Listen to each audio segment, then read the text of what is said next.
Welcome to the Metaverse Music Festival Mona stage. My name is Justin, and I'm the CEO and co-founder of Mona. Mona is a beautiful, decentralized metaverse built for artists by artists. We've launched a $200,000 build-a-thon with Filecoin to spur the creation and use of these incredible, immersive metaverse spaces. This is the Filecoin Forum. You can build the metaverse, a metaverse for the people, by the people, and it starts now. Filecoin is making history and bringing you the largest open metaverse build bounty ever. With over 200,000 in prizes, we are seeking artists, architects, and gamers to build new 3D worlds. Filecoin will buy their favorite 18 spaces and connect them together to create the Filecoin Forum. The Filecoin Forum is an immersive 3D space for the Filecoin community to interact and collaborate. With Mona's open metaverse platform, builders create their own 3D worlds, inspired by three categories: classical architecture, science fiction,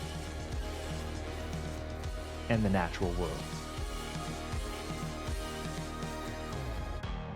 This is your chance to build the world you want.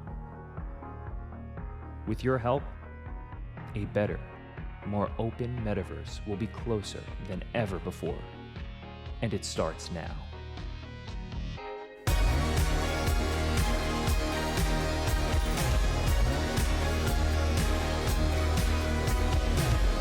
Hundreds of artists, game designers, architects, and builders from across the world have been building these incredible 3D spaces. Here are some of the early submissions for the Filecoin Forum.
This is a Metaverse Talk with Protocol Labs founder and CEO, Juan. All right, welcome, Juan. It's great to have you here. Thanks for joining us. Thanks for having me. Super excited. So first, let's take some time to highlight some developments in the Metaverse and Web3. For Web3, obviously this year, there's a huge boom in NFTs. It's still going. You have all these amazing DAOs popping up. You have NFT avatar projects. You even have amazing 3D avatar projects.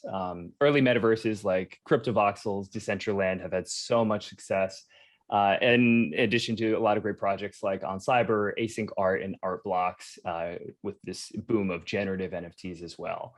In terms of metaverse hardware and headsets, obviously we have Facebook's Oculus Quest, the Quest 2. It's been a real watershed moment there.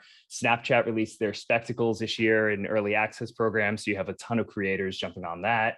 And of course, Apple has their AR headset right around the corner. And that's not even, touching on all the amazing metaverse kind of gaming worlds that are out there. So I guess to kick things off, Juan, what are some of your hopes for the metaverse, and what have you been delighted to see so far? So I've been, let me maybe start with some of the hopes, and then I'll connect it to the things that I've seen so far. So the metaverse is one of the next frontiers in humanity's connection to computing, right? So computing is this super powerful force that is coming in to create very different ways of engaging and interacting and transacting and so on. And as far as we know, from our best understanding of all of our science and so on, our experience of the physical world is a simulation that we concoct in our head based on a bunch of signals and inputs that we get of measurements around the space. And you can create virtual environments like that are pretty different from physical realities, and just hook into the same set of inputs. So the metaverse is a landscape where you are able to create spaces that are as real as physical reality. They're just not made of atoms, they're made of bits, where you can have interactions between people and organizations and groups and machines and so on, where you get to create totally different environments, and you get to interact in these different environments. And that whole leap, so I know this sounds like a lot, and this is very quickly going like very sci-fi, very fast, and kind of like, think Matrix, think like, kind of jacking in with like a brain-computer interface and so on, or like having like uploaded mindset and whatnot, like or AGIs and so on. Like that's very much like what the metaverse is in the end game, in a sense. But the early days of the metaverse is really a shift of going from like these 2D screens and so on that are mostly allow us to manipulate information in kind of like a very limited way, to more immersive environments that are tuned to how we operate in the physical world, right? So as humans, we've evolved for hundreds of millions of years to inhabit pretty large bodies relative to many other kinds of smaller things, and we move at a certain speed. Like a lot of our cognition and how we interact and interface and so on is based on spatial reasoning and interacting with like physical spaces, and how we experience things is going to be very physically oriented.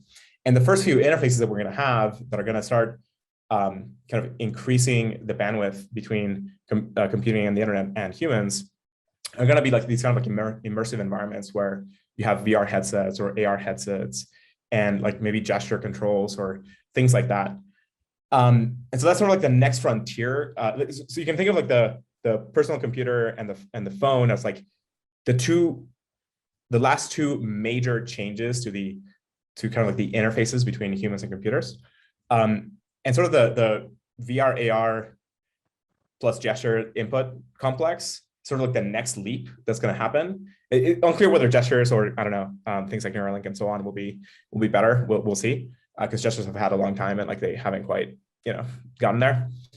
But like that is going to just as soon as we get enough of the tech working right, it's going to take the world by storm. Like it's going to be a very fast transition. So I don't know if you remember time before cell phones, but like I lived through that entire transition of going from having like these older cell phones and so on before smartphones, and once the iPhone came out and once Android came out, it was just a few years before all of society started changing dramatically, right? Like everything that people did and interacted with each other, and suddenly like all kinds of social environments changed because now suddenly you were able to connect with each other everywhere you were, or like you could look at a map everywhere you were. You could look at any kind of information or whatever, and like suddenly smartphones just changed how we operate dramatically.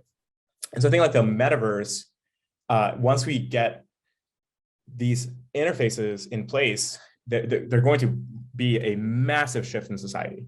Now, ahead of that, kind of like the precursor to that, which is sort of like the metaverse already starting to emerge, it has been like this like slow burn of people creating virtual worlds in pieces. How you count this or how you slice this, people will disagree on, but you can go all the way back to the very early video games and so on, and creating like small virtual environments where people interact and whatnot, as sort of like counting as like the metaverse in pieces.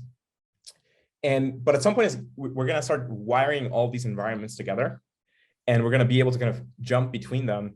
And at some point, we're going to just call that the metaverse. And we're going to be able to kind of say, okay, great, like the metaverse has arrived, and it's these interactions and whatnot. And VR and AR are not fully there yet. So most of our interaction is still going to be through 2D screens, but already the physical spaces and being able to kind of interact with an environment and whatnot, like all of that is good enough that we can just call it the metaverse. Right? I think right now people would probably not look at MMORPGs like World of Warcraft or Eve and so on as the metaverse necessarily, because like there's something like missing.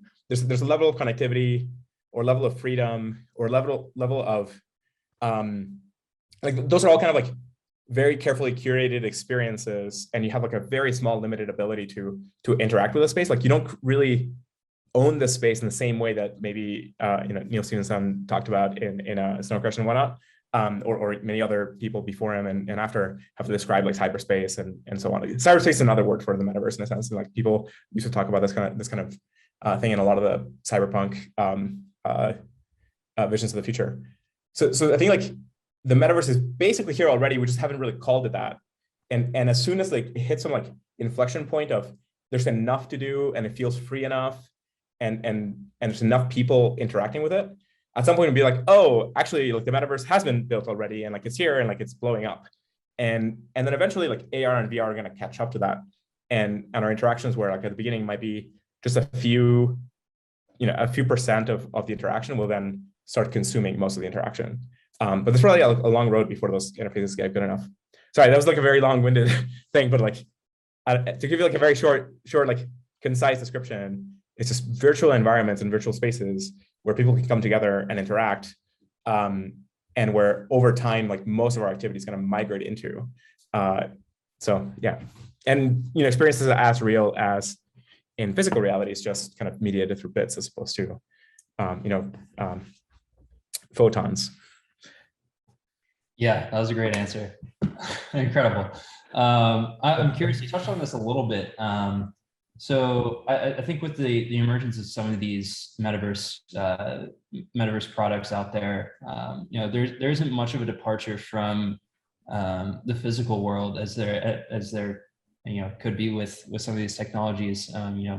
People are still constrained into like the idea of real estate, and even like from a physics perspective, a little constrained. But I'm curious, how do you see all of these all these pieces of the metaverse wiring up and connecting to each other? Yeah, so I think and so sort of like build up to that and maybe talk a little bit about like the different things that are happening out there. So like any new form of media that humans invent and develop, the very first waves of things tend to be transplants of other things going on, right? So film at the very beginning was just recording plays. Like people would like put on a play, they would record it, and then they would like, that was like a movie. And like people weren't really exploring the medium yet. And then, or like you would get like natural shots or something like that. And then people started playing with like, hey, actually, what can you do here? And I don't know if there was like this very famous video early on where somebody, I can't remember who, took a video recording of a train coming at the camera, and they played it. and they freaked the hell out of the audience because nobody was ready for that. Nobody had ever had the concept of seeing a train coming at them like that ever before. And some people freaked out, like, exited the theater and so on. So that's kind of like the kind of playing with the environment that is going to start happening with these virtual spaces. And we've had a lot of exploration happening through video games. Like the video game community has built and crafted amazing experiences for our own time. It's just that those are like right now they're two sort of constrained into one story and one context and whatnot, for it to be properly the metaverse in the same way that maybe the web is when you kind of like interact with the world through the web or through a mobile phone and so on, there's something qualitatively different about that, or even Second Life or something like that from a lot of the games. And so there's some kind of like translation there that needs to happen, where like these environments need to be kind of more sandbox oriented, and they have to be yours in a way that isn't up to the platform to just rewrite because like they want to go in a different direction. There has to be something about like you being able to create a thing and that thing staying the way you made it until somebody else comes and changes it in another way, and you can sort of like decide whether like you need to have the ability to sort of create spaces that will stick around the way that you kind of mean for them to stick around. And I think it's people being able to create their own environments that are really going to shift they're going to create like that new category. And so I think like people will just experiment a lot with the medium at first. We'll see a lot of transplantation of standard stuff. And then over time, people will start exploring many new kinds of experiences.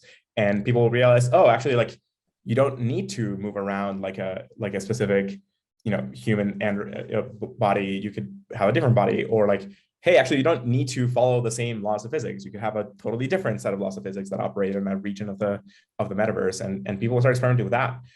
So just how now we have, after 80 years or whatever, we have, I guess almost 100 maybe, we have amazing film that is experiential and has crafted, really exquisite experiences after, decades of people experimenting with the medium. So we'll see a lot of experimentation with the metaverse medium.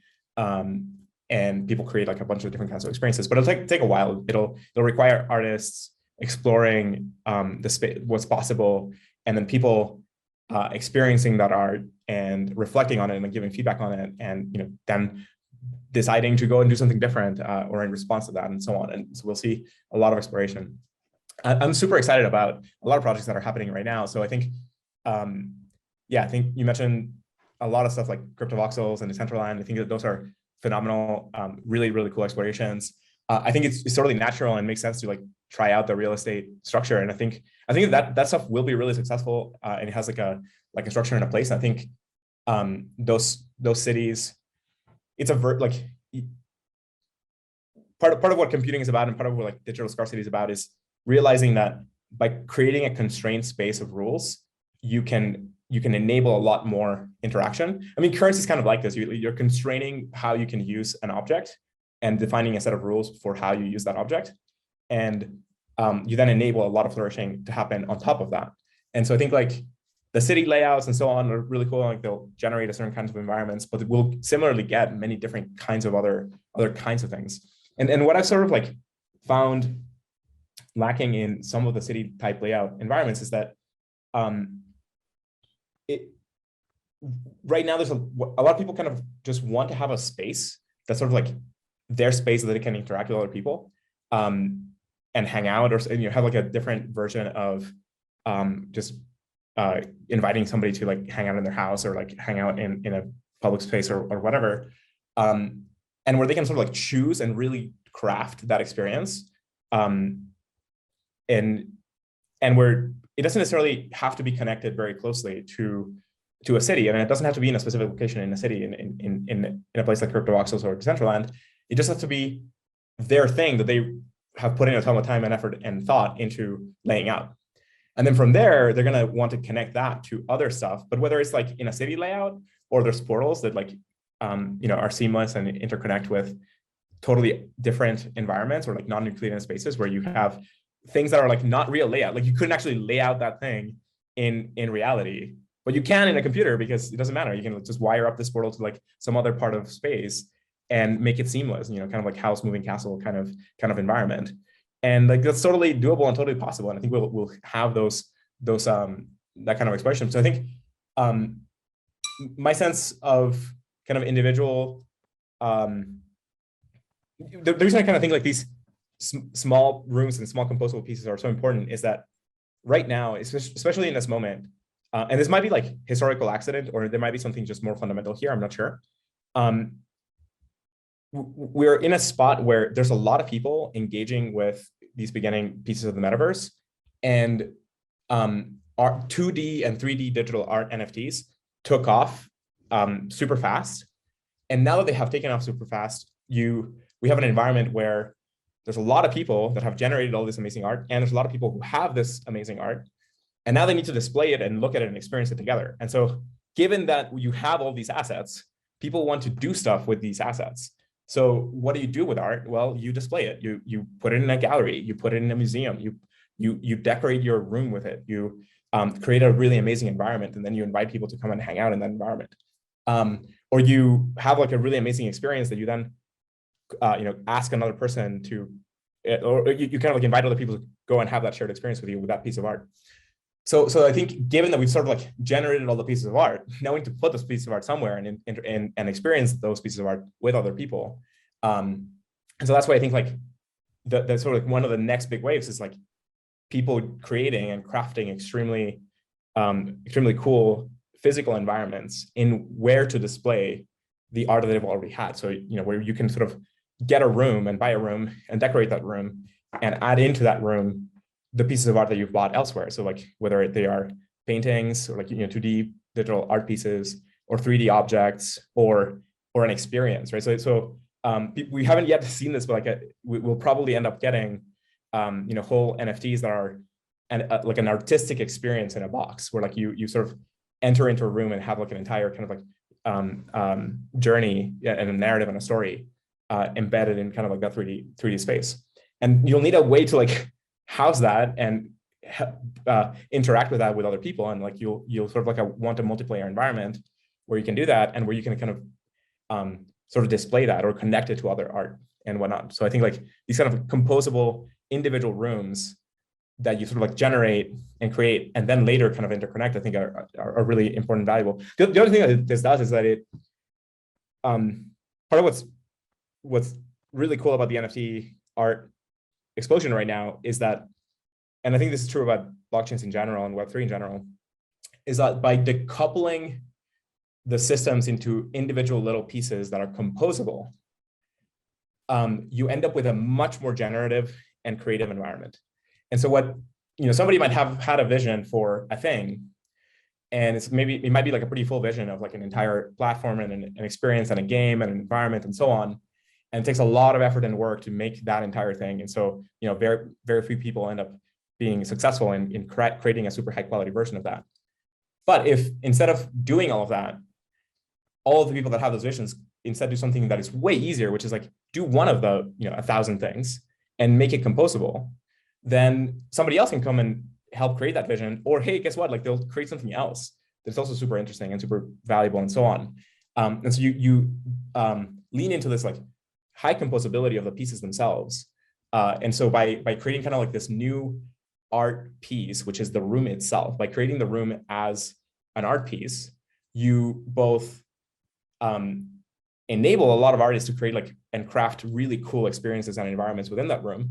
And you leverage all the standard NFT pathways with auctions and whatnot to help produce all this amazing art and work. And help people find it and get excited about it and collect it and talk about it and whatnot. And over time, you now have like created a bunch of different environments. And so the next phase is like, so first you have a bunch of art that everybody gets, and now they have to play somewhere. Then you generate a lot of rooms that people that they're going to use to put that art into. And now that people have a bunch of rooms, the next thing is going to be just connect those rooms together and like start creating larger spaces. And you have like small rooms embedded in larger rooms and larger rooms embedded in like really gigantic spaces. And so suddenly a city or like a city layout comes after a lot of the rooms have been created. Or you can think of like just moving the digital space and having there temporarily, right? Like you can place a room in a layout for a particular moment in time, but then move it later, right? Like in computers, you can move an entire building in a second as opposed to, in the real world having to, migrate all of the atoms somewhere else. And so like that is like super fascinating. And I think like the current kind of structures in the metaverse cities don't quite lend themselves to this, but I think they will. Once the rooms exist, the next thing that those environments are going to do is like, oh shit, we really want these amazing rooms to come into these cities. So they're going to create integrations to enable those rooms themselves to be like placed in those cities. And is real question as to like, should you limit should you make like a single room that can only be connected one particular way and that's it? Or should you be able to create like many iterations of that room that could be connected in different ways? And is that the same room? Is that different rooms? I don't know. Like we'll probably like sample all of this, and a lot of people will kind of try a bunch of different kinds of things, and we'll see what ends up getting developed. That's great. You talked a little bit about sampling, and certainly, at least in the music world, where you see a lot of music, it's a bunch about sampling. There's a huge history in sampling music, and that's certainly reasonable to think that would take place in these spaces, in these rooms. You talked a little about the experience of art and why it's so important. How do you see that playing out? Kind of the importance of that in the metaverse. Yes, it's a great question. So people have argued for millennia on what art actually is, and sort of the latest, most popular beliefs or perspectives around art is that art is really sort of the experience and what happens between the art piece and the spectator experiencing the art, and potentially the artist themselves and the creation of the piece and their experience in the creation of the piece. And so, different art pieces will lean in some directions. Like some art pieces are designed to create like an experience for the viewer. Other art pieces are just meant to be sort of like standalone, and it's about like what that art piece itself is. Other art pieces are about the artists themselves creating that thing and making a statement by having created that piece of art. And so there's a lot of kind of sampling, but at the end of the day, it's really about the experience. It's not about like the atoms or the arrangement of the atoms. It's about the conscious experience of what that information represents, what that arrangement represents in a given context, in a given moment in history, connected to a ton of other concepts. So it's a statement in a long flow of other statements.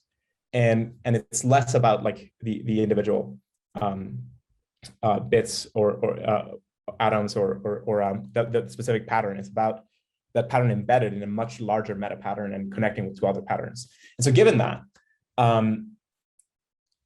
the art that we're generating right now through the NFT explosion, which is amazing. Like we've seen like this, just tons of amazing art that would otherwise probably not be created, right? Like there's a lot of stuff that tons of artists that are coming into the space now and finding it, actually being able to get rewarded for their amazing work. And that means like they can, instead of having to go and design random advertising graphics somewhere, they can actually like do the stuff that they're passionate about and create the art pieces that they are really passionate about. And they are able to find a community of people that are also really passionate about those pieces of art, and together kind of create an environment where they can create that work and have that be economically viable in the world today. And so because of that, tons of art is getting generated. But right now, the experience around this art is like subpar. I think it's good and it's okay, but it could be dramatically better. So there's something fundamentally different about being able to experience a work in like super high quality, with like super high quality visuals, and especially if it's not just visual, but it's like a 3D piece of art, the spatial, being able to kind of explore that piece of art spatially, or if it's dynamic, being able to kind of experience that thing as it's meant to be seen, as it's meant to be experienced.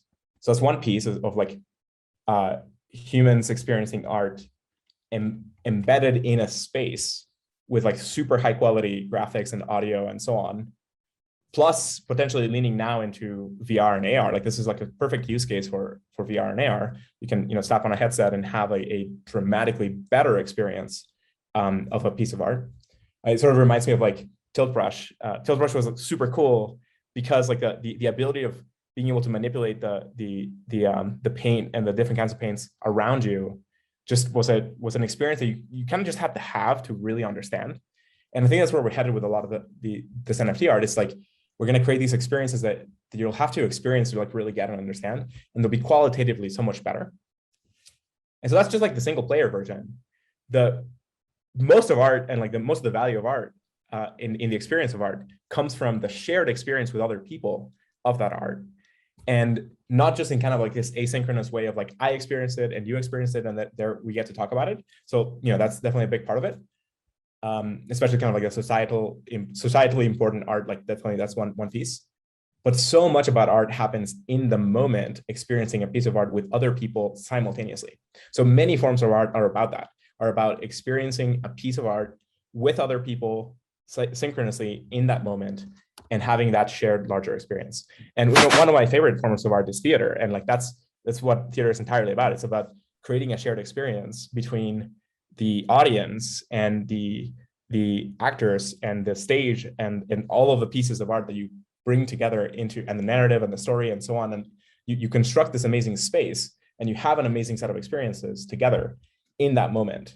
And that's something that I think, theater doesn't translate to or has not yet translated to the digital medium as well, because, painting sort of translated into the digital medium with photography, and created a new kind of form of art, but it roughly translated.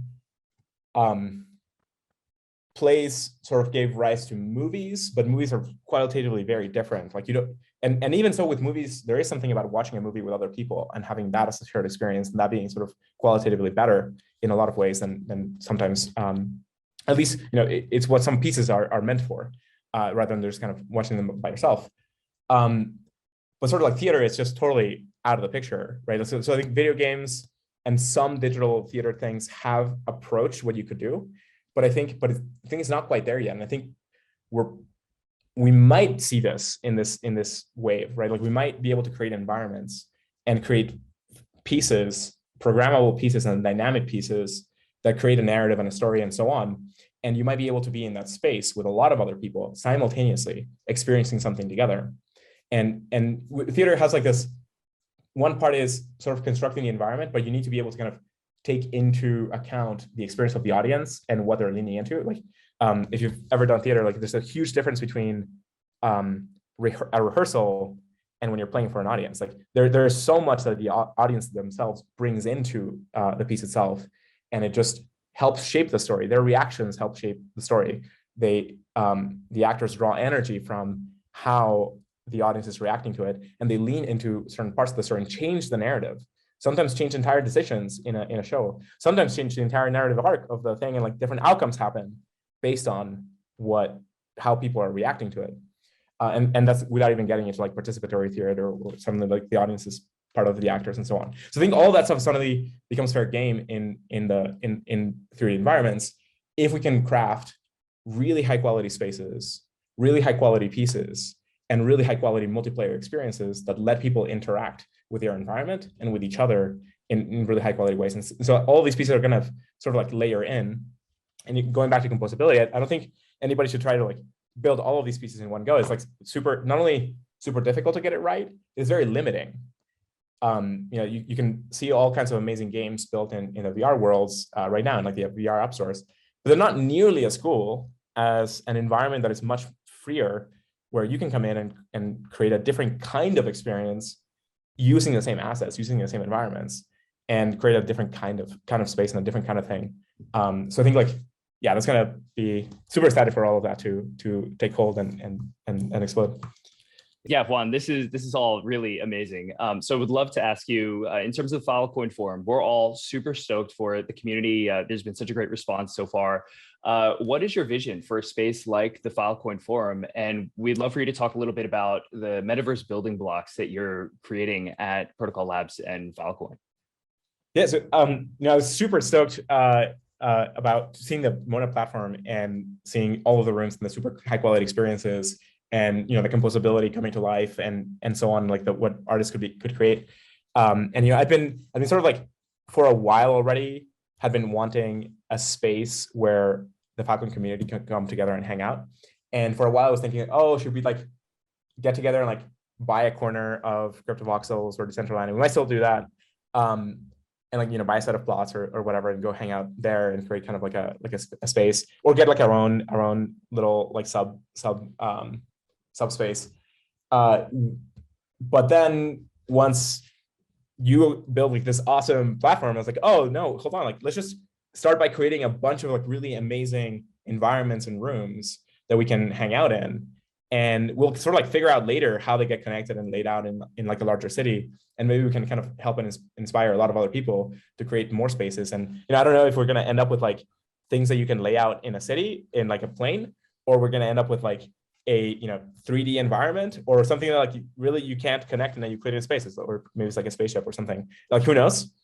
What I do know is our community is like really into a bunch of different kinds of things. So there's going to be a lot of variety in what our community wants. And so, but it probably has to lean really strongly into it. So think of kind of like the Ready Player One experience, where there's sort of like a space that connects other spaces. And then suddenly once you're able to sort of like jump into like really high quality experiences and interact in a space like that. That's sort of like what I would love to kind of seed with the Filecoin Forum. Of like, what I would love to end up with is a kind of like growing set of connected spaces where different community members can create their own piece and connect it to the rest of the environment.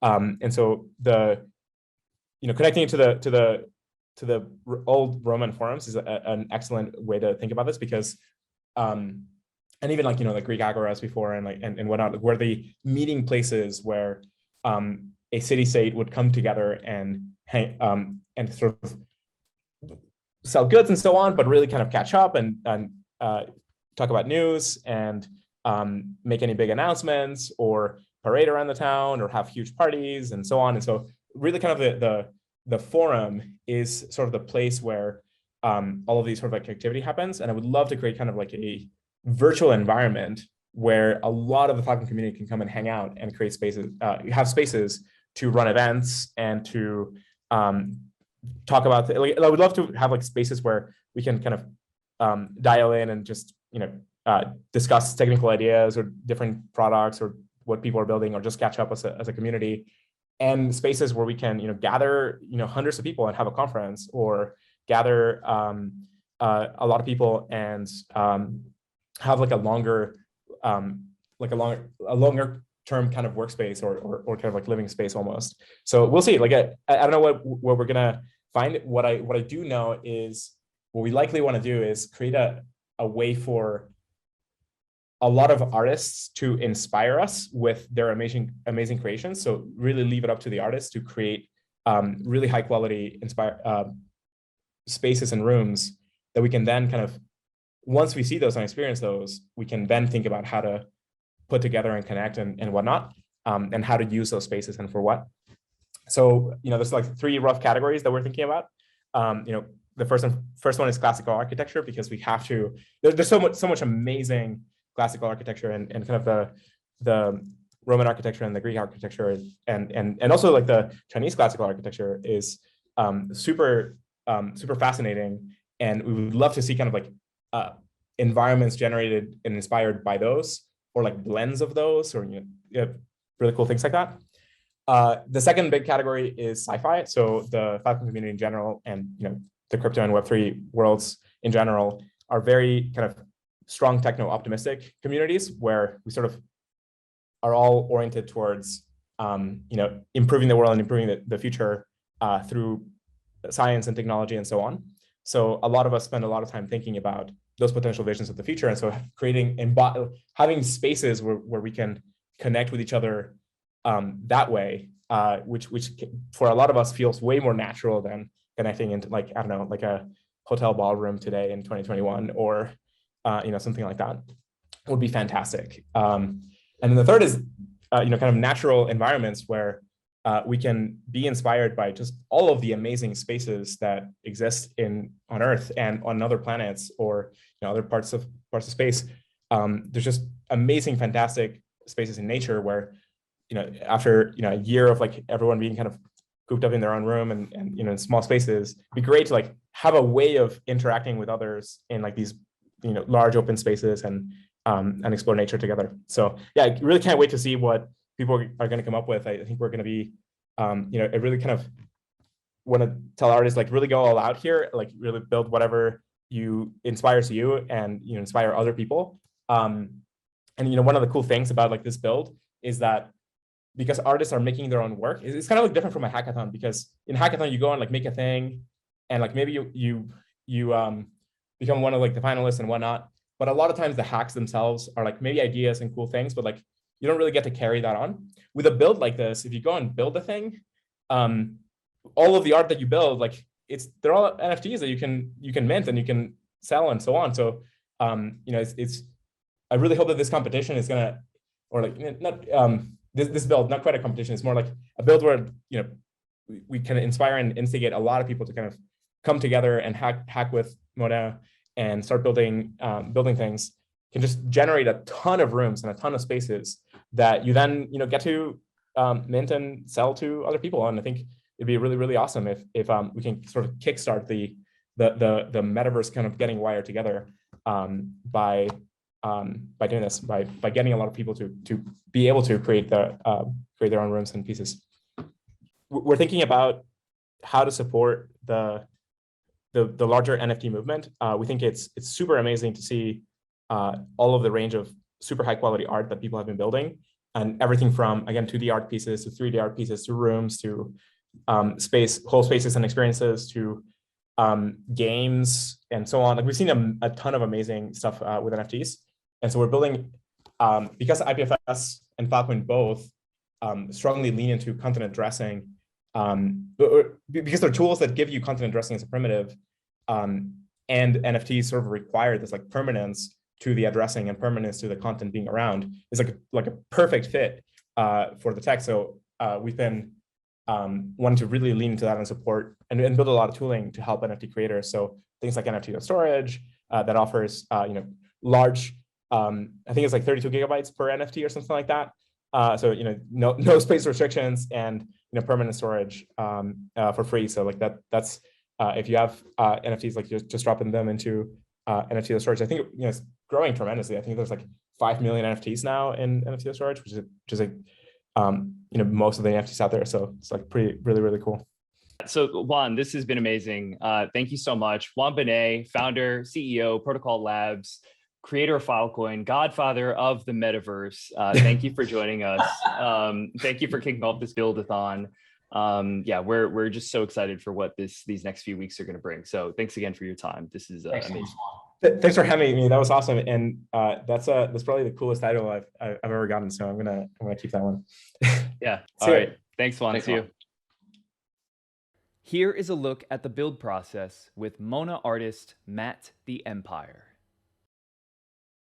Welcome to the Monaverse. This is the Matt Empire coming to you live from Decentraland to teach you or show you how to make your own little space in Mona.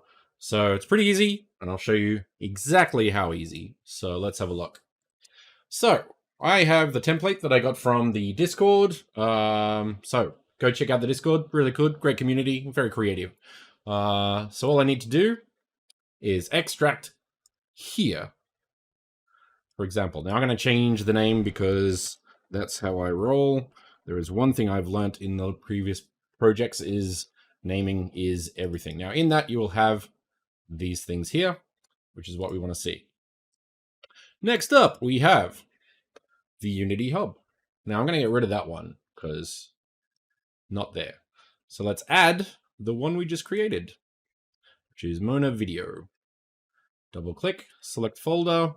Now notice I have a few versions. The one we want is 2020.3.18. There is the highest chance of succeeding a build if you use that. So let's do that. Loading. This takes a little bit of time, so let's speed this up and go.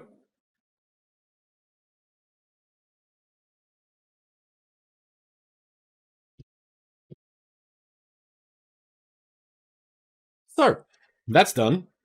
Now, in this case, we have a menu up here that actually has these. These are very, very important. But the thing is, I don't like this layout, so I'm going to change this up a bit. Let's go with... That's there. Let's put that there.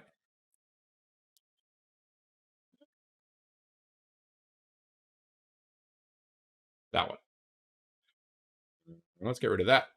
Put that up here so we can see that. No, I actually like the console down here. So let's put that there. And yeah, that's what we want. So we want to put that across over here. I don't like this style at all, so I'm going to change this to one column. Okay. So now that we have the perfect layout, I'm going to put a couple of things in my scene. So we have Mona, load space scenes. So we have space scene, portals scene, and artifact scene. We'll get to them in a sec, but we want to right mouse click and remove scene. That is it. We have a scene ready to go. So I'm going to show it. I'm going to prove it to you. But I'm going to turn this light down because it's a little bit too bright for me. So let's go 0.5 just to prove that I can do a thing. All right. So we're going to save the scene. And then we're going to go Mona, build playground files.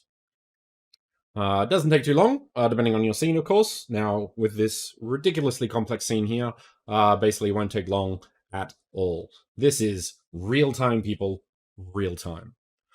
Now, after that, this will be created. I'm going to make this a bit smaller because this will be coming up a fair bit. I'm also going to go to this address here, staging.mona.gallery/playground, and we can drag our stuff here.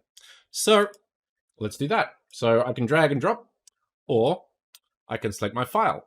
So to do that, I want to go back to my Mona video, and there is a folder in that called exports. And here's the playground files. So I could upload that, and let's do that this time. So it'll do a check. Yep. Load, load, load. And ta-da! We are in the Metaverse. That is how easy it is. I can use WASD to get around, mouse to look, and we also have H, if you want to pull up that, escape, V, and we have our little avatar here, and then clicking to look around. Now this is very dark, actually, so a little bit too dark. That's fine. Now, let's have a look at some of the things here. This is a portal. A portal is a, let's say, a 3D hyperlink to a different location. I can make that box look like anything I want. I can also name it anything I want, I believe. Now, the other thing in the scene, so we have another portal. You actually need one portal, at least one portal, to get into your space. So keep that in mind. I could delete that one if I wanted to. That's the evil one. The other one's good. This one is an artifact. An artifact is basically an artwork that will connect to an NFT elsewhere. So in the space, we can create these artifacts in the correct scene. Portals have their own scene, as you saw. And we can make these 3D objects as we see fit. Click on that, and it will go to the page to buy the NFT or other things that you may need. So if I want that sphere, for example, it's an amazing sphere, I can go buy that and put it in my space if I have one to own. So there you go. Each space is an NFT in itself. So this is the Metaverse incarnate. So yeah, now this scene is pretty boring. I can't exactly imagine having much fun here. So let's make it a little bit more interesting. So let's have a look. I'm going to clear that. Move that down. Turn up the light. Because one was kind of where it was at. Maybe 0.8. But the thing is also, basically, I want a better environment. Like the Unity skybox could definitely do with some work. So let's work on that, shall we? So in our art folder, basically, I would like to create a folder. Right mouse click, right, new folder. Go HDRI. So to do that, we need an HDRI to put in there. So let's go HDRI Haven. Actually, I'm gonna do that over here. HDRI Haven. Super great resource for borrowing HDRIs. These are all free. These are all great and really good to work with. So what do we want? What kind of vibe? We want something cool, but also interesting. Do we want red? No. Let's go. I want a sort of. No, let's go a studio feel. What I'm thinking of doing is put. What's this? I want a power plant. Was kind of interesting. Or put a maybe a gallery inside a greenhouse. That'd be kind of fun. But I think for lighting, I might do something just pretty simple. So let's do a studio. I'm going to click on that, download that, and I'm going to save this straight into, because this is the file here. So we want to put this straight into our assets, add images, HDR, folder. So that'll be going down there. So move that back over here. And let's see how that's going. Importing. One HDR. Now we need to make this into a material so we can put it into the scene. So let's call HDRI Studio. Now up here, we need to make it a cube map because that's what our image will be worth. That would usually work. So what I meant to do is click on the image, 2D cube, and apply. And now we can drag and drop that into there. So we have this cool little thing down here. Now we have some settings up here if we want to. We can change the exposure, we can change the rotation, tint color if you want to make it a little bit more blue or something. Maybe we do. Let's do that. A little bit of blue, a little bit of blue, a bit of that blue. Yeah, let's do that. I think that's cool. Now, when it comes to our space, we can actually drag and drop that here. There we go. Now, our directional light doesn't have to be as, because we have our HDR, which is fantastic. So let's do that. Now, even in Unity, we can do some interesting things. So we're going to create a new folder. Folder. Now up here, you need to create an empty to create a folder. So let's say, for example, let's call this the gallery space. Mona is currently focusing more on galleries. Now, this is a prefab. We'll worry about that later. For now, I actually want to unpack this. I want to get rid of that. No, we'll leave the floor. And the spawn point we do need, because that's where we will spawn. So I'll leave that there. So in the gallery, we are going to create some cubes because we need a place to hang out. So that's the floor. So we need that as, let's say, 5, a big building, and 0.2 for the wall width. Now we need that to go up. All right. Now we kind of want a box, so let's go. So if you hold control, you can snap, which is super useful for that sort of thing. Control D, and we'll make another one over here. Let's grab both of those, control, and we want to go in the middle, so we can do that. That's not exactly what we're after. So let's go to top view, orthographic, and make that match up. So over here, we want to make that go there. Like so.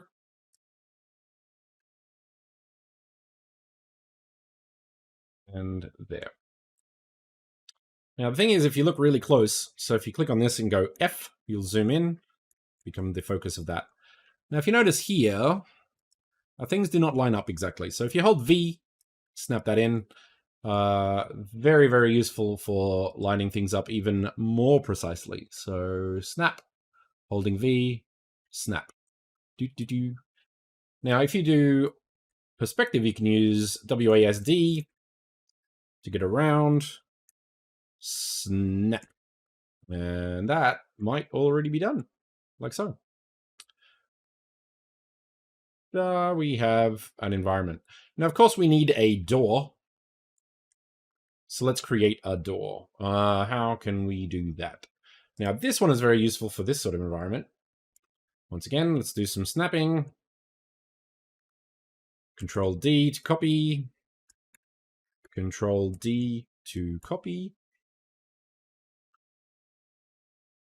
There we go. And then we need an actual door. So let's copy again. Snap. So let's look at this one by snap, snap, snap, snap, snap. And let's go there. I want that to be about 2, for example. 2? No, let's go 1.5.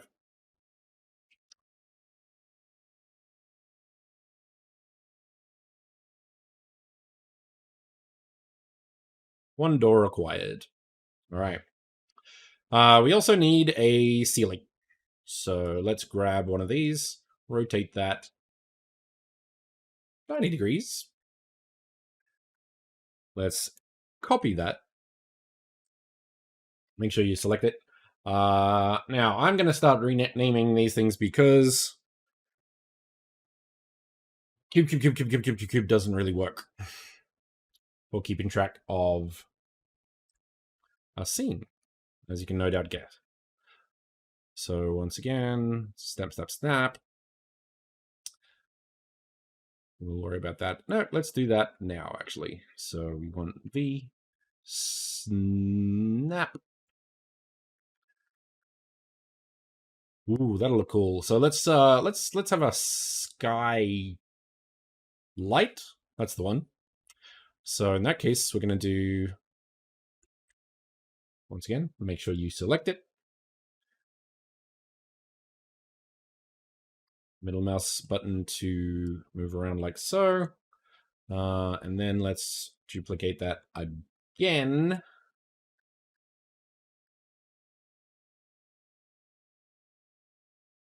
I don't think that looks remotely correct, but let's do this. Nope. Let's do that. There we go.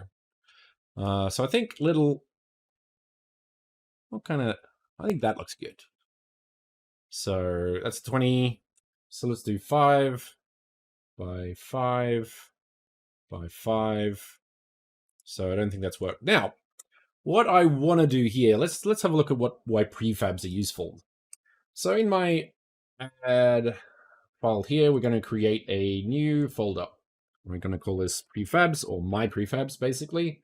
So we want our roof, the first one. So yeah, let's do that.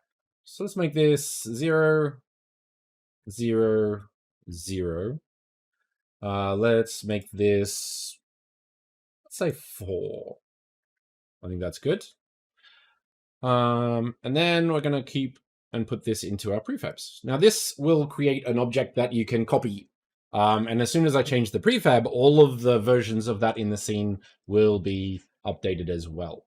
So let's do that, I think. So let's rename it so we know that this is the prefab.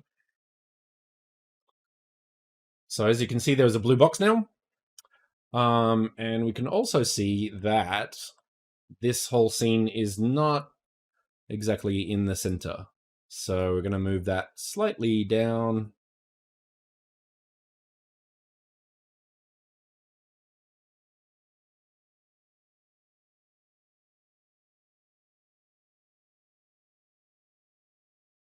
Get that. I want to get it perfect, but I don't think it will. So let's do that. And then that side view can go to the top like so. All right. So let's do that. So in this case, we can rename this. Renaming prefabs is fine. We still got this. So let's say we copy this. That's a 1 meter gap, which sounds good. 1 meter gap. Again, 1 meter gap, which sounds good, and a 1 meter gap. So that's okay, but I don't want the gap right at the end. I actually want to put that at the end there. So I could do 1.5.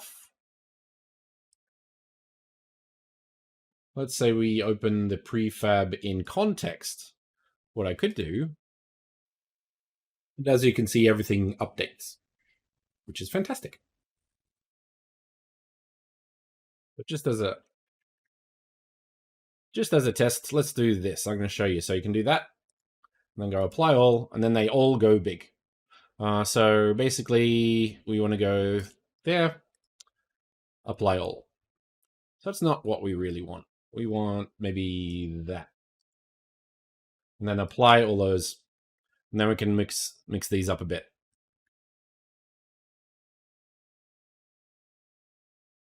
That's cool. So we've got our door, we've got our sunroof. Basically, let's change the light, because I want to sort of show that through the door. So let's rotate that around that way. Maybe that way. Yeah, I think that's where we want. Excellent. Beautiful. Now, in our case, we actually want sort of a darker environment. So what we need is our window. We need our lighting window. There we go. That's the one we want. So I got our scene, for example, and we want our environment. Now, in this case, our intensity can go darker. So there's no setting of the environment. So we want that. Let's go 1. Let's go 0.8. I think that's better. Skybox of reflections and intensity multiplier.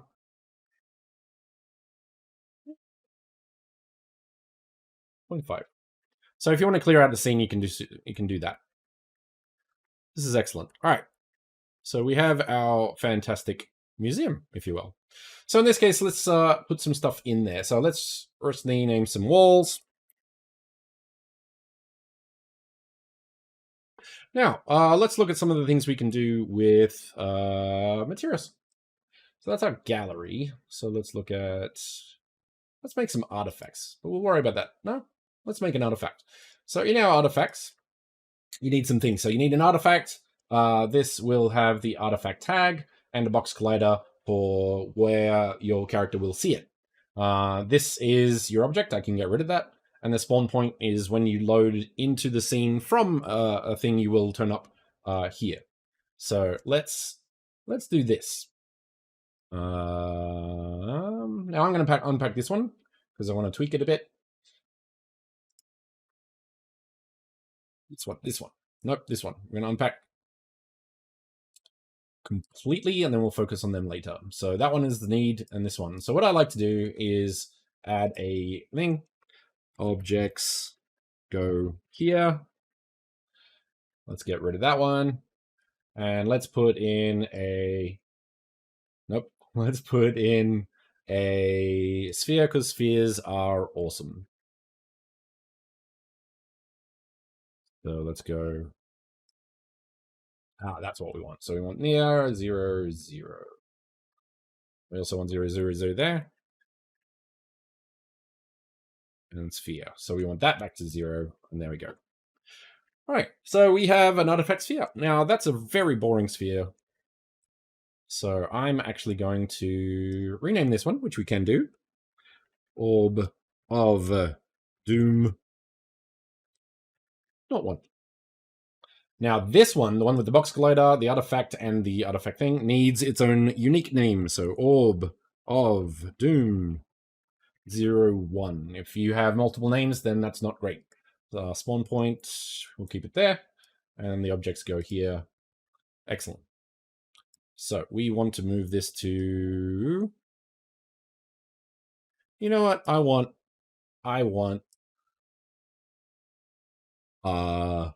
snowman. We could do that.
Now, the question, the real question, this is what it really comes down to.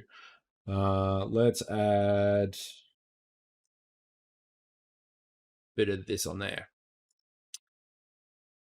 This is it. Do we make him happy? Evil.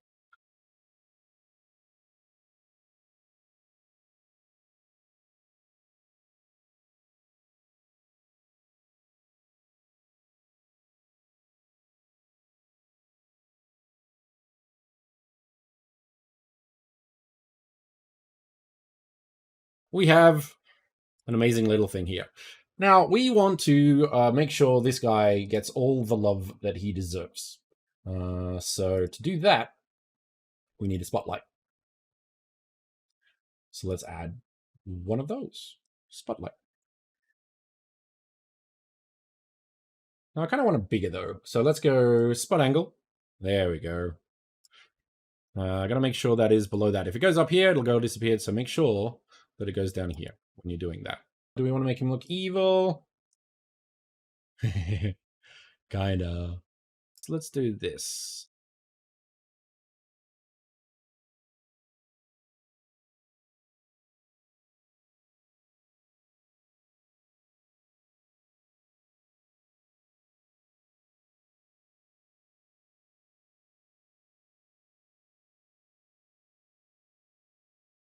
In orthographic view, if you hold down right mouse click and WASD, you'll get this clipping thing, which is quite useful sometimes. So you can actually show and hide things on the camera. You can actually also do that up here if you want to. Clipping planes, for example. So let's do this so we can zip in there. Excellent. Now, it's very dark in here. Very, very, very dark. So I would like, what do I want? So that's the sunlight. Now, when it comes to directional light, if it's real time and you want shadows, this is very expensive, so you don't want that. Or one or two at most. So what you can do, if you really wanted to, is create some baked light. So let's do that. We're going to get a light.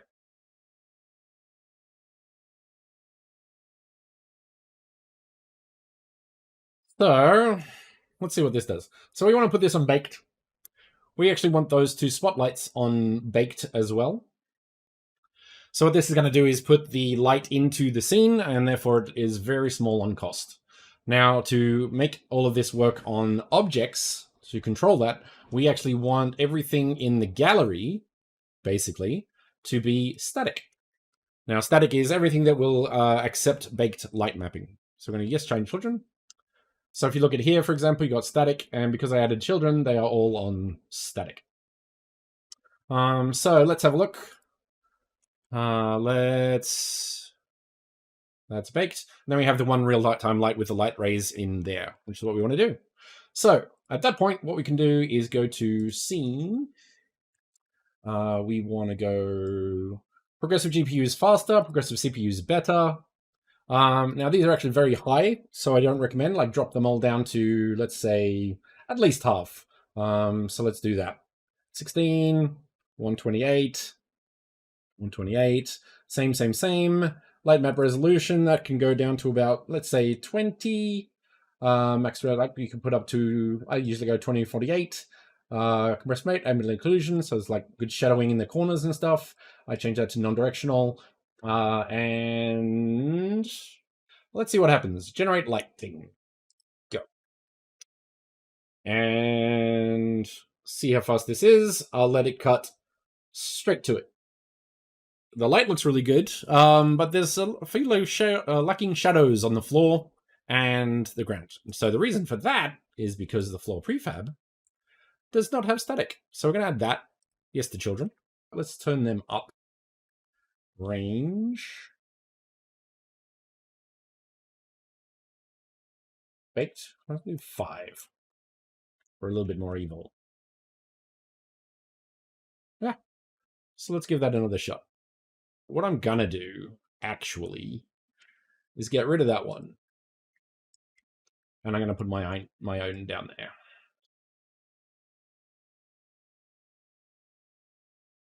Now, because we've put these outside, it's not, so we actually want to put both of these inside.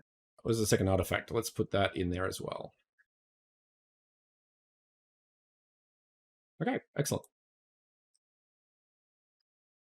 Zoom, right mouse click, WASD, static.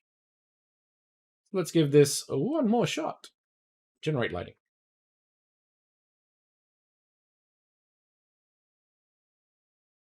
Okay, now it's looking like a space. Red is showing that way, blue is showing that way, and we have some nice corners in here because of the light baking. Now it gets a little bit fuzzy there because these are like basically cubes. So when you're doing some stuff in Blender, we can actually tweak that a little bit. I think we want slightly more interesting artifact 2. So this is Orb of Doom. Because this is not an Orb of Doom. This is a snowman of Doom. Orb of Doom. Snowman of Doom. Orb of Doom. Example. So we want the sphere collider, but what we want is a better material. 100%. So this is glow. Let's do orange. Orb of Doom. Static. Snowman of Doom. Ah, static. That's why the snowman wasn't reacting as well as I would like. So all of that is static. He is static. Is that he static? Yes, he is. Space, lighting. Generate lighting. And voila. So we got some proper shadows now. And he's looking very lit. Now the quality of the light maps is pretty low, but that's because our settings were low, and if you ramp a few of them up, that will get a lot better. Even just down the bottom, default medium, make that high res, and you'll be a lot better. Let's add one more. What we also want to do is create reflection probes. Reflection probes. They're under light.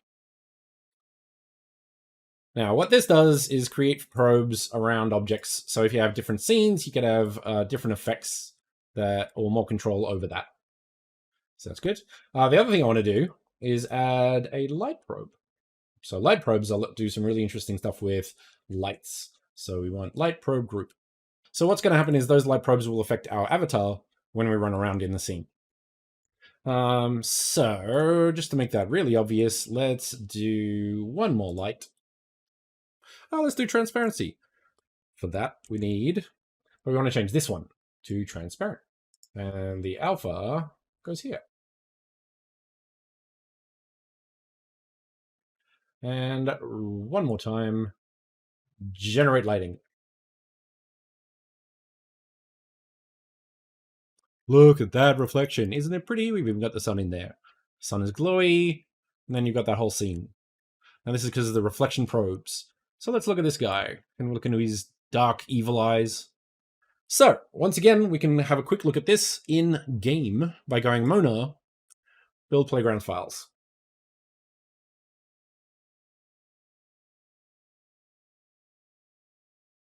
It's in real time, people, real time. Doesn't take any time at all. Then we have this. So let's jump in. Pull up that. So this time I'm going to drag it in and drop. And there we have portal and our objects. So let's go into here. See our little character. Now here you can just see it a little bit. Let's go over here a bit easier to see. So there's the shadow. So you have that one real-time light with the drop shadow. They are expensive, so you can do that. Now notice how the pink is all around it. This is because of the light probes. So if I go over here, it's a little bit different. And you can even see on his visor the reflection there. And then we have our 2-scale snowman that I can't run into. Can I run into these? No. Can I run into this? No. Can I run into the wall? No. So that's what the colliders are for. So that is Mona. Super easy, and that is all in Unity. Imagine what you can do with Blender or Photoshop and Substance Painter and ZBrush and all of the other programs. Okay, next up we have a bit more of a full build using assets that I've purchased on the Unity store, just to show you from sort of start to finish in regards to a whole scene, basically. So what can I do? I think this took about, I think I went 10 speed at this, so this would be, I think it's 4 hours or something. So it took a while. I was also learning how to do terrains for the first time, because I've never actually played with terrain. So it's not too hard to learn these things. There's a lot of resources available on Unity, and the forums and the community is pretty active. So you can probably figure out how to do a lot of it yourself, without costing or paying for a course. So first up, we needed a HDRI.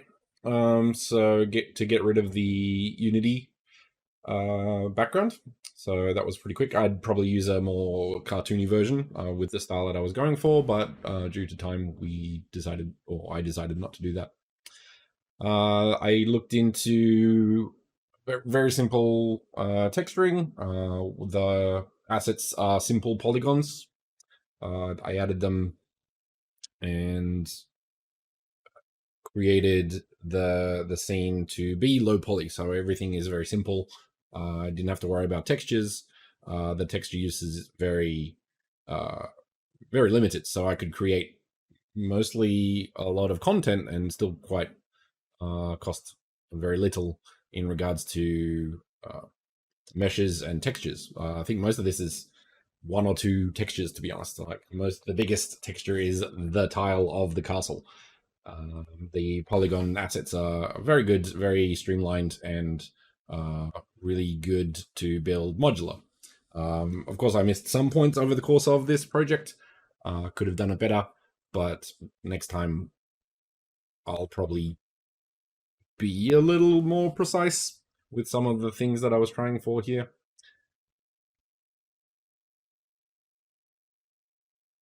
This was the first time I had used this particular asset, so I was kind of feeling my way in regards to the content, what it could do, where to go, naming what everything was, using the asset store itself had some very good inspiration in regards to what you could do with this content. And their work, of course, being the sales pitch that it is, looked much better than mine, but they probably had a lot more time to do it, so I wasn't too worried. I had the grand vision of doing this whole castle and the ground and the town outside. In 4 hours, I realized that was maybe a bit of a pipe dream, so I decided to rein it a bit as I went along. This was turned into half of a castle, basically the ground surrounding the castle, because they had some pretty cool tents and stuff that I could put there. So I worked with that, realizing that the terrain has a minimum level. You can't go below a certain thing, so I had to build everything up. Once again, getting used to terrain was kind of interesting, but you can do some pretty cool things, and it's very optimized for online things. So this works with Mona, which is great because you could do some great things with terrain.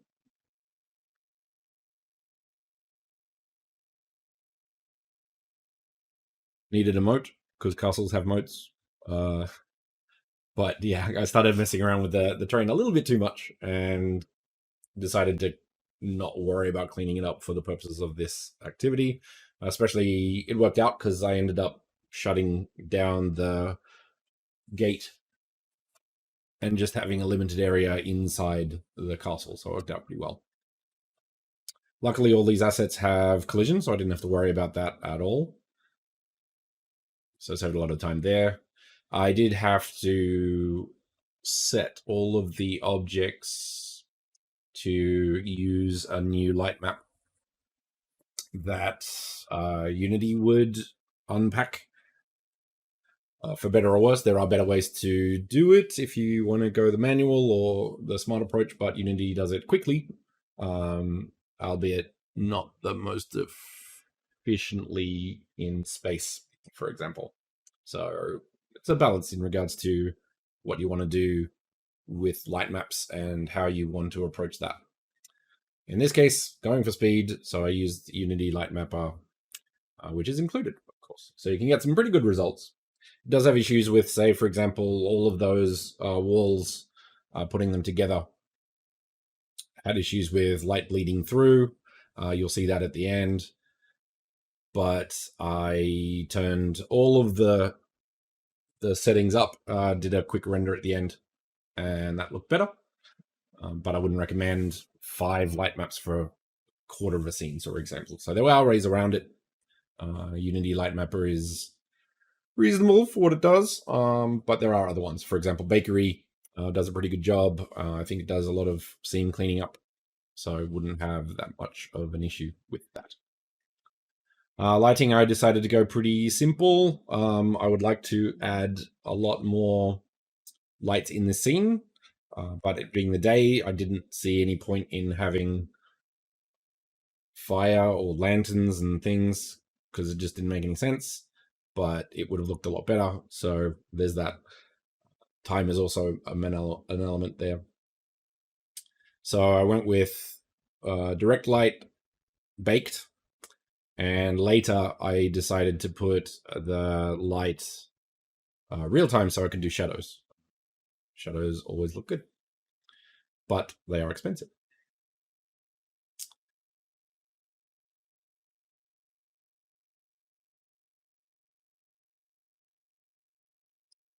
My organization could have been a lot better.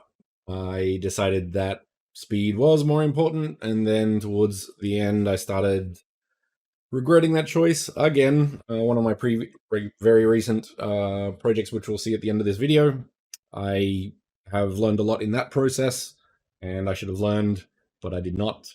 So using a naming system and prefabs to make things a lot easier when you're changing or modifying or expanding especially is extremely important. So trial and error and painful lessons is the way to go with that.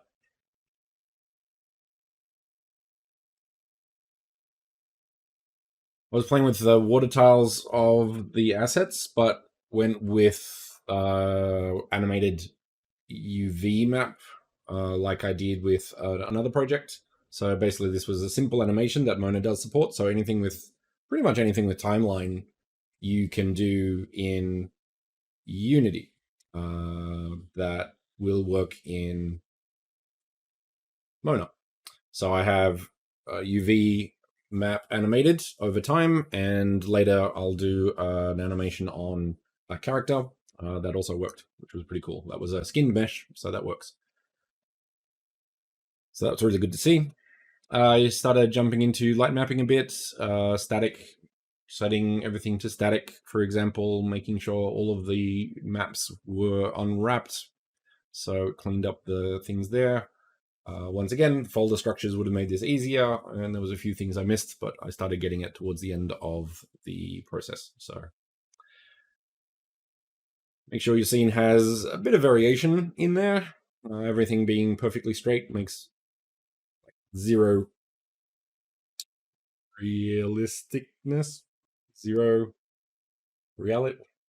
Yeah, you know what I mean. The horse had a lot of scripts, so I had to get rid of them. Mona doesn't support scripts yet, and probably won't because of security reasons. But they are, I believe, they are hoping to add interactive elements eventually. So that'll be a lot of fun. So I just had to clean up the horses and get rid of all the scripts there. I don't think the animations or the sound worked with it. That could have been me. I'm assuming that would have been me, actually. Other users have created audio in their environments. So audio is definitely supported, and some interesting effects have been had with the meditation spaces, binaural developments, for example. Looks pretty cool.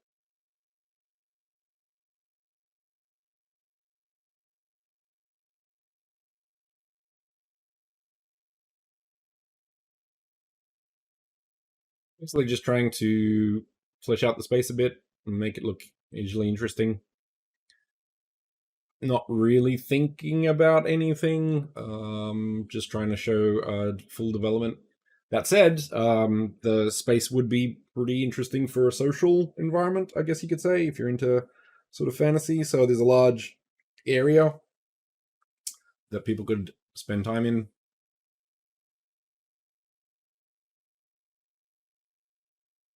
You could certainly develop this space a lot more. I would like to. It's pretty interesting. The results are actually pretty good, even though everything is very low poly. So that's a very interesting process of like high resolution light maps and good physics-based rendering, for example.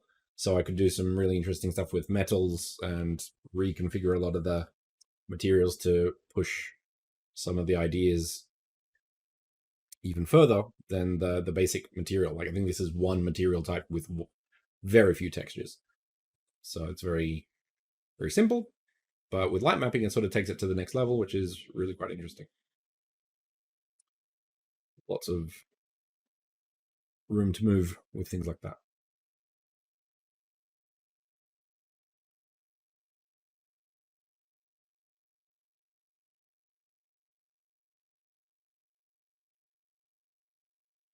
So I've had a really good time with Mona. I think I just like the fact that it is so easy to get from Unity onto a website running, and I'm assuming the experience once they get the avatars up to scratch in regards to customizability and all the extra functionality that they're going to add, I can simply create a space like this very quickly, package it, put it in, and I have the world, or the metaverse, if you will, at my fingertips, for example. So that really seems an interesting thing for me. So a lot of this, sort of just the fact that you can get up and running super quick. You don't have to worry about the controller because that's all on Mona's side. You don't have to worry about the camera controls because that's all Mona's side. But everything else is you. So you can do some really interesting stuff already, even with just the timeline and animation. I will see that in a second. Doing quick tests, and that's what I mean. Like this is how quick it is. So I'm packaging it up here, and then load it, and then I'm in. It's great. That's an example of the light mapping issues with Unity has. There are ways around it, but it's quite difficult. So you could redesign the objects to be more connected. So have one big block, for example, over the whole thing, and tile the UV map over that to save that sort of issue, and you wouldn't have to worry about that. But for the purposes of this exercise, I didn't do it. Again, time. And I just wanted to see kind of what I could do really quick with light mapping and assets, for example. A lot of fun, actually.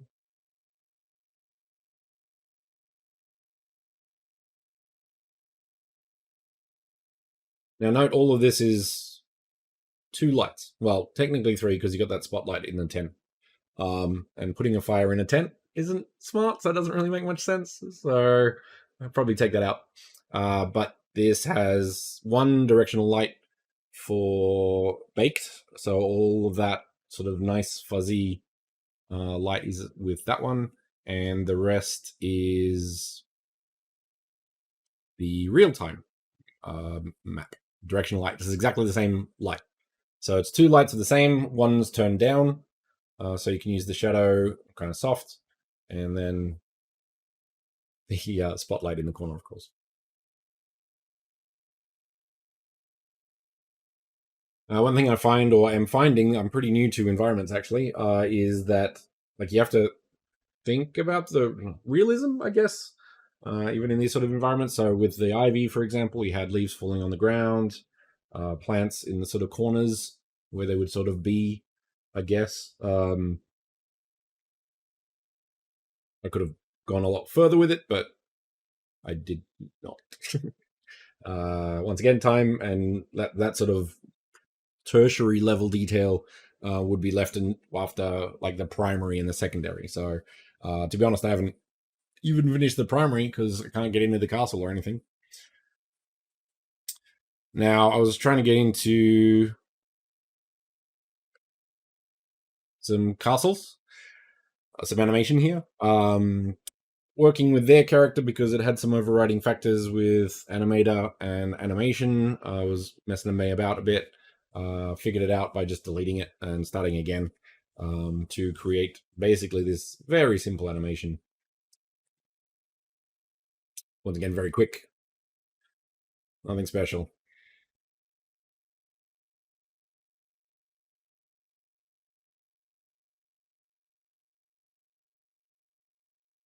I think you could do a lot of fun with scenery or characters that were walking around. I'm assuming, I'm not actually sure if the animator works. So if it's not code-based, I'm not sure. So that would be an interesting test I will probably do very soon. But in this case, say for example, if you had a character and then after a certain time it would link to a different animation, I'm sure they'll add all of this eventually, which will be really cool. You could have some quite lively environments of the blacksmith walking around the shop, buying some stuff, go back, still work, all that sort of thing. Create some life on top of the social environment, and then have chats with those people. So that would be a lot of fun.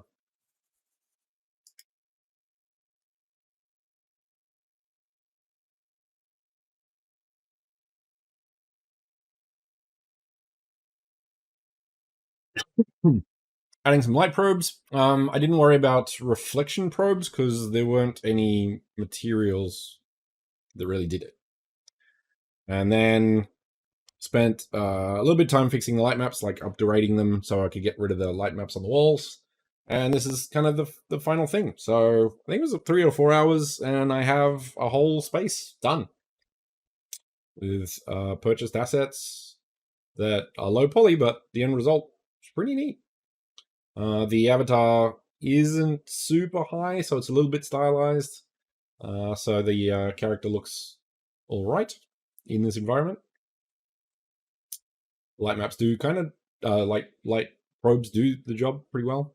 Animation works in Mona. This is in scene. can imagine particle effects, which do work. Sound, for example, that would be excellent. And eventually, when they get the VR and the AR, you could pull up a bow and take some shots at the thing, for example. Or read the maps for quests that you can go on to a different location and all sorts of stuff. Like this, like the scope is insane. So it's going to be interesting to see where they go and interesting to see what we can do. And the sky's basically the limit. So looking forward to seeing what they can do. So that's that. Now, one more thing. Okay, so let's have a look at one more work that I've been working on for a little while now, a couple of weeks, in comparison to the one that I just showed you right there. So we'll load that in.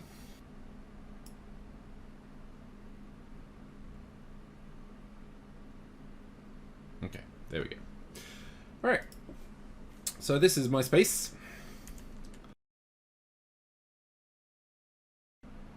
Known as a O'Neill cylinder. So let's go this way first, shall we? So this space is kind of like a space station of sorts. We have a gallery. This is for the forum, the Filecoin Forum bounty. So I've been working on this for a little while. Not exactly finished, but it's certainly getting there. So we have a little gallery there. We have a elevator, for example. Still working on the collision boxes, of course. So we can sort of do this little walkway around here. We got down as well. And then another gallery over here. So with light mapping, you can do some very interesting things. And with the reflection map, it's not exactly accurate, but it's not too bad either. Now on the night side, we have a little garden, a little water, and some cars and stuff, with a futuristic city of sorts. Another one over here. We have our waterfall window that leads to the water that goes there. These are some of the artifacts that we've got, such as NFT that we can put here, buy that for our own space if we wanted to. I have an amphitheater in the middle, so people could like give a presentation. These are also artifacts, the partitions, that could be used with maybe video or images, for example, also animated. Eventually I'd like to add some interaction so that can open them when you see fit. Then over here we have the other side of the O'Neill cylinder with the fusion reactor. So more gardens.